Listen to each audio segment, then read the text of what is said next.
Have you ever purchased a fish from your local fish store? You brought it home, put it in your tank, and then only a few days later it wasn't looking so good, or it just didn't make it. Or maybe you've been in the situation where you brought a fish home and it didn't survive the night. Well, in this video, I'm going to share with you 3 things that I look for when going to a local fish store to purchase a new fish. The clownfish I have in these anemones are the skunk clownfish variety, and I've had these fish for well over 7 years.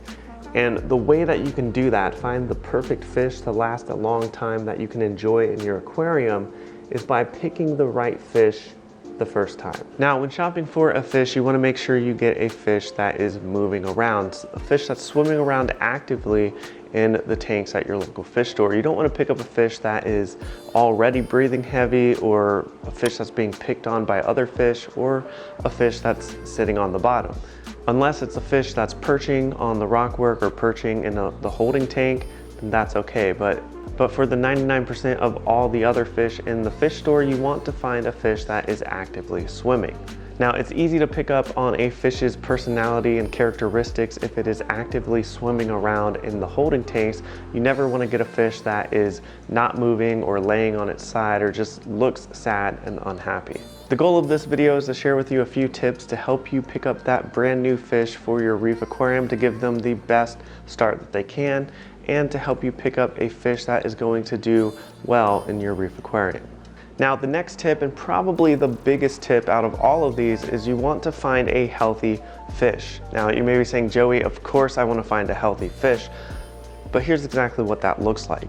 You want to look for a fish that doesn't have any white spots or anything on its fins or on its body. You want to make sure the fins are clear of these white specks known as marine ick. Now, I've been through the battle of marine ick, and it is not pretty, and I've lost fish before due to marine ick. You want to make sure you're not seeing parasites of any kind, and that's not just marine ick. You want to check the gills, you want to check the mouth area of the fish, any kind of disease or parasites. You want to make sure there's no fin rot.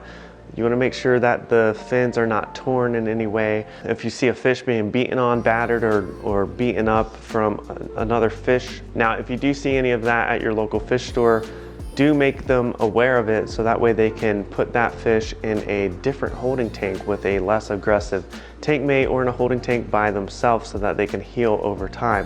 And especially if you see some kind of disease or parasite on the fish, you definitely do not want to pick that up, but make them aware of that so they can address the issue. Now, speaking of disease and parasites, you also don't want to see a sunken in or caved in belly when looking for a fish.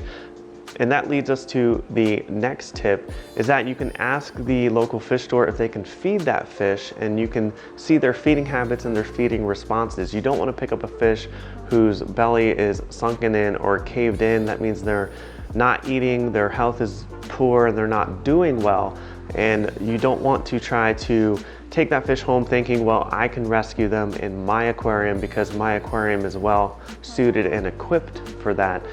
You never want to pick up a diseased parasite fish or a fish that has a sunken belly, because overall something is wrong with their health, and that's just going to lead to bad things, especially in your aquarium at home. Now, a bonus tip for you, especially if you're brand new in the aquarium hobby and you're going out looking for a new fish for your aquarium, don't just look in that one specific holding tank that the fish that you want is in, or that the fish that you want is contained in, because more than likely there's a whole bunch of tanks set up all in one system.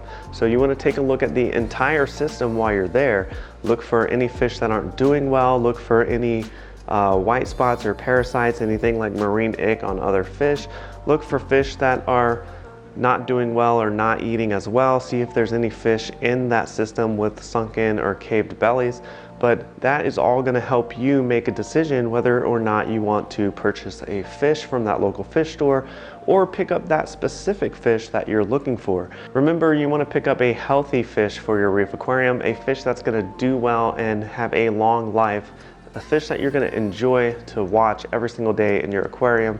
So if you've enjoyed this video and you like these few simple tips on how to pick up a fish for your reef aquarium, then I know you're going to like this video right over here. Go ahead, click or tap your screen to watch that. Thank you so much for liking, commenting, and subscribing, and I will see you in the next one.